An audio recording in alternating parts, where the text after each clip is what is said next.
আসসালামু আলাইকুম, সকলকে আমন্ত্রণ আনন্দ টিভি রাতের সংবাদে আপনাদের সঙ্গে আছে আমি কবিউল আজিজ। শুরুতে সংবাদ শিরোনাম। রাজধানীতে ব্যবসায়ী শিক্ষার্থী সংঘর্ষের ঘটনায় প্রাণ গেল আরও একজনের, ব্যবস্থা নিচ্ছে সরকার, জানালেন সেতুমন্ত্রী। 2023 সাল থেকে হচ্ছে না প্রাথমিক ও ইবতেদায়ী সমাপনী পরীক্ষা, নিশ্চিত করলেন প্রাথমিক ও গণশিক্ষা প্রতিমন্ত্রী। এবং ময়মনসিংহের ত্রিশালে 3টি হত্যাকাণ্ডের ঘটনায় জিলানি বাহিনীর মূল হোতাসহ র্যাবের জালে আটক 3।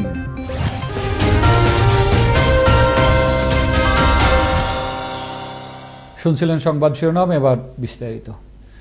ক্রমবর্ধমান অভ্যন্তরীণ চাহিদা মেটানোর পাশাপাশি খাদ্যদ্রব্য রপ্তানি বাড়াতে খাদ্য প্রক্রিয়াকরণ শিল্পকে অগ্রাধিকার দিচ্ছে সরকার। বৃহস্পতিবার নরসিংদীতে প্রায় 10 লাখ মেট্রিক টন বার্ষিক উৎপাদন ক্ষমতা সম্পন্ন দেশের বৃহত্তম ঘোড়াশাল পলাশ ইউরিয়া সার প্রকল্পের ভিত্তিপ্রস্তর স্থাপনকালে কথা জানান প্রধানমন্ত্রী শেখ হাসিনা। প্রধানমন্ত্রী তার সরকারি বাসভবন গণভবন থেকে ভিডিও কনফারেন্সের মাধ্যমে অনুষ্ঠানে যোগ দেন। রাজধানীর বঙ্গবন্ধু আন্তর্জাতিক সম্মেলন কেন্দ্র এবং নরসিংদী সার প্রকল্প প্রান্ত থেকে সংশ্লিষ্টরা অনুষ্ঠানের সাথে সংযুক্ত ছিলেন। আমি দেশবাসীকে আবার আমার আন্তরিক শুভেচ্ছা জানাই এবং রমজানের শুভেচ্ছা জানিয়ে আমি আমাদের শিল্প মন্ত্রণালয়ের সকলকে আমার আন্তরিক ধন্যবাদ জানিয়ে আমি ঘোড়াশাল পলাশ ইউরিয়া ফার্টিলাইজার প্রকল্পের ভিত্তিপ্রস্তর স্থাপন এবং বাংলাদেশ ক্ষুদ্র কুটির শিল্প কর্পোরেশন বিসিকে বহুতল ভবন ও মাদারীপুরে সম্প্রসারিত বিসি শিল্পনগরী বিটাকে টেস্টিং সুবিধা সহ টুল ইনস্টিটিউট এবং বিএসইসি এর LED light CKD assembly plant প্রকল্প সমূহের শুভ উদ্বোধন ঘোষণা করছি। জয় বাংলা, জয় বঙ্গবন্ধু, বাংলাদেশ চিরজীবী হোক। ঢাকা কলেজের শিক্ষার্থীদের সঙ্গে নিউ মার্কেটের দোকান কর্মীদের দফায় দফায় সংঘর্ষের সময় আহত হন মুরসালিন। তবে বৃহস্পতিবার ভোর 5টায় ঢাকা মেডিকেল কলেজ হাসপাতালের আইসিইউতে টানা 2 দিন মৃত্যুর সঙ্গে পাঞ্জা লড়ে চিকিৎসাধীন অবস্থায় না ফেরার দেশে পাড়ি জমান তিনি। এ নিয়ে সংঘর্ষের ঘটনায় 2 জনের মৃত্যু হল। নিহত মুরসালিন ছিলেন 2 সন্তানের জনক। পরিবার সহ ভাড়া থাকতেন রাজধানী কামরাঙ্গীর চরের পশ্চিম রসুলপুর এলাকায়। ঢাকা মেডিকেল থেকে দুপুরে তার বাসায় লাশ এসে পৌঁছলে সেখানে সৃষ্টি হয় এক হৃদয় বিদারক পরিবেশের। নিহতের মা আর স্বজনদের আহাজারিতে ভারী হয়ে ওঠে চারপাশ।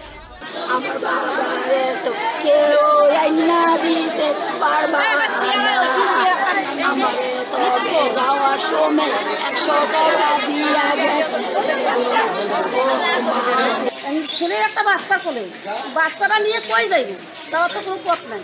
বড়রা তাও মানুষের একটা কাজ করে খায়, ওই ছেলেও তো মানুষের একটা কাজ করে খাইব। হ্যাঁ, তাহলে যদি বড়রা যদি একটু সহযোগিতা পায় তাহলে বড়রা চলাফেরার একটা বড় অসুবিধা হয়।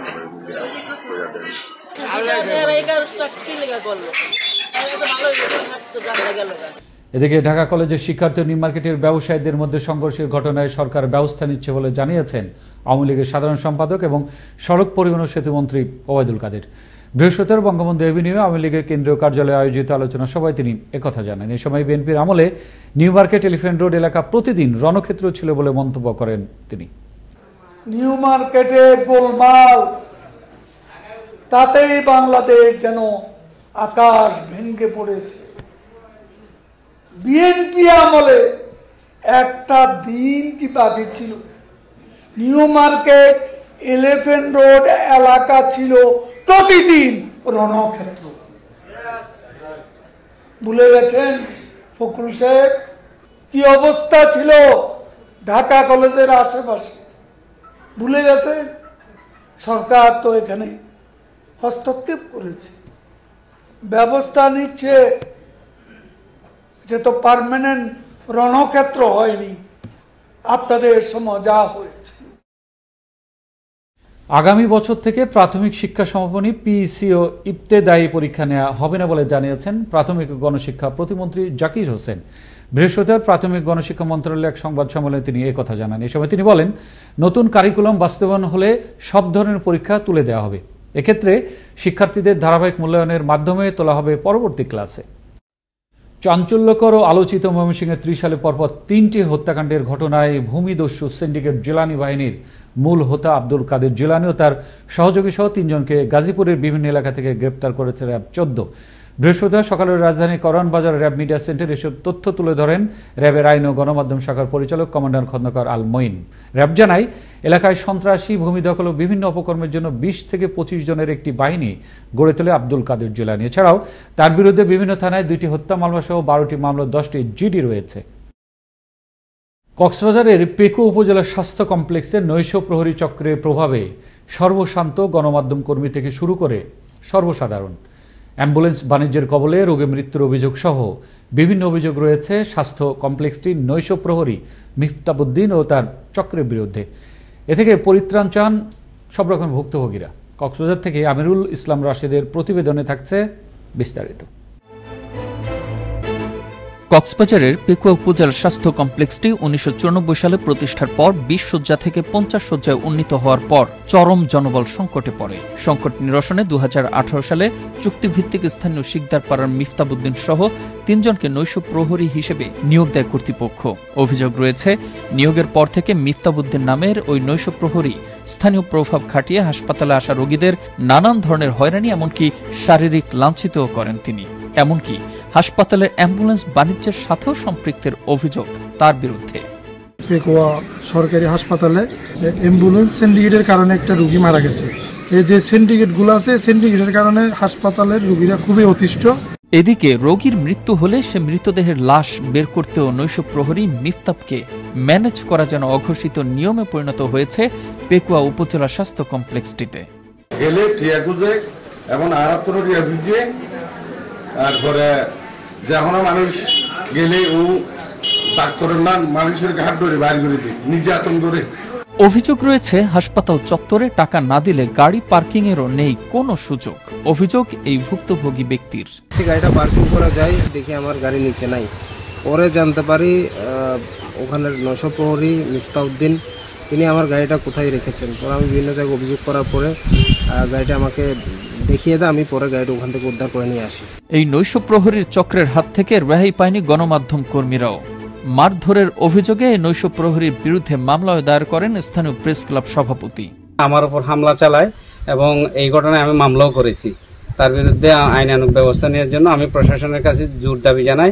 এক কথায় বলতে গেলে পুরো হাসপাতালটা কিন্তু এই মিফতাবউদ্দিনের কাছে মাস্টার রোলের কর্মচারী মিফতাবউদ্দিনের কাছে জিম্মি হয়ে গেছে। হাসপাতালের সংবাদ সংগ্রহ করতে গিয়ে হামলার শিকারের ঘটনায় গঠিত হয়েছে তদন্ত কমিটি। কমিটির রিপোর্ট অনুযায়ী প্রয়োজনীয় ব্যবস্থা গ্রহণের কথা জানান হাসপাতালের কর্মকর্তা। হাসপাতালে অনিয়ম বিষয়ে সংবাদ সংগ্রহ করতে গিয়ে হেনস্থার শিকারের বিষয়ে একটি তদন্ত কমিটি ইতিমধ্যে করেছি। তবে প্রত্যেকটি জানেন যে ঠিকটি তদন্ত প্রক্রিয়া একটা নির্দিষ্ট সময় সাপেক্ষ বিষয় এবং একটি নিরপেক্ষ তদন্তর প্রেক্ষিতেই বেরিয়ে আসবে এক্স্যাক্টলি কি ঘটেছিল সেদিন। অভিযুক্ত নৈশ প্রহরী পলাতক থাকায় তার বক্তব্য মেলেনি। এলাকাবাসী ও ভুক্তভোগীরা বলছেন, স্থানীয় প্রভাব খাটিয়ে একজন নৈশ প্রহরীর এমন আচরণ বন্ধে তদন্ত সাপেক্ষে যথাযথ কর্তৃপক্ষ ব্যবস্থা নিলেই হাসপাতালটিতে মিলবে কাঙ্ক্ষিত সেবা। চিরতরে বন্ধ হবে এসব অসাধু কর্মচারী সহ অসাধু সিন্ডিকেট। মোস্তফা কামাল তোহা, আনন্দ TV, national desk.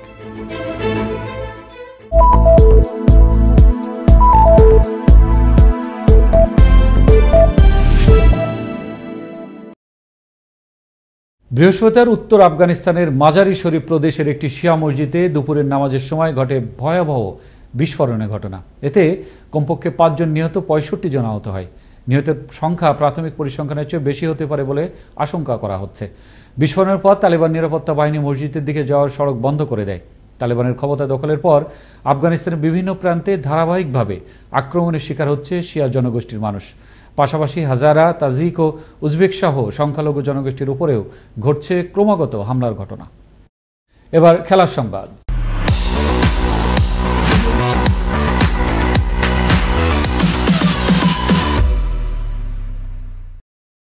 English premier লিগে চমক দেখে চেলসিকে হারিয়ে চ্যাম্পিয়ন্স লিগে খেলার আশা বাঁচিয়ে রাখল আর্সেনাল। বুধবার রাতে রোমাঞ্চকর ম্যাচে 4-2 গোলের ব্যবধানে জয়লাভ করে গানাররা।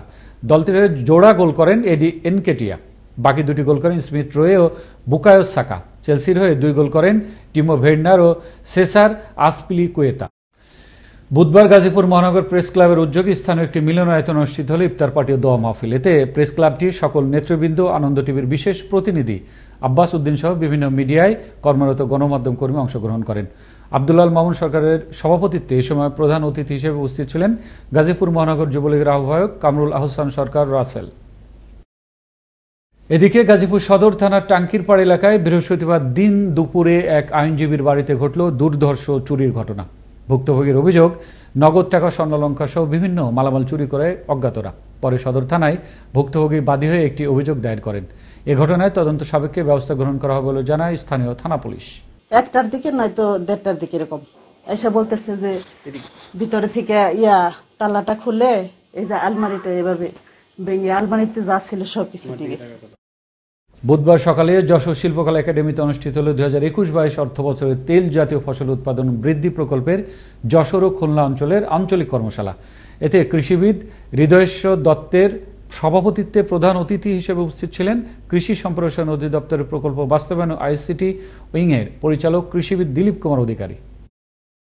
পবিত্র রমজান উপলক্ষে বাগেরহাটে শুরু হলো স্বল্প মূল্য টিসিবির পণ্য বিতরণ কার্যক্রম। বৃহস্পতিবার সকাল 10টায় সদর ইউনিয়ন পরিষদ চত্বরে তালিকাভুক্ত উপকারভোগীদের মাঝে প্রদান করা হয় টিসিবির পণ্য। এদিকে টিসিবির এমন কার্যক্রমে সন্তোষ প্রকাশ করেন উপকারভোগীরা। আমরা সিরিয়াল দিয়ে সকাল থেকে টিসিবি পণ্য বিতরণ করছি, এখনো পর্যন্ত কোনো বিশৃঙ্খলা বা কোনো। বুধবার রাতে লালমনিরহাটের কালীগঞ্জে মোটরসাইকেল যোগে বাড়ি ফেরার পথে এক বিকাশ ব্যবসায়ীকে কুপিয়ে হত্যা করে তার কাছে থাকা নগদ টাকা লুট করে নেয় দুর্বৃত্তরা। এ সময় ঘটনাস্থল থেকে উদ্ধার করে একটি রামদা। এদিকে টাকা উদ্ধার সহ দোষীদের গ্রেপ্তারে পুলিশ গুরুত্ব সহকারে কাজ করছে বলে জানান জেলার সিনিয়র সহকারী পুলিশ সুপার তাপস সরকার।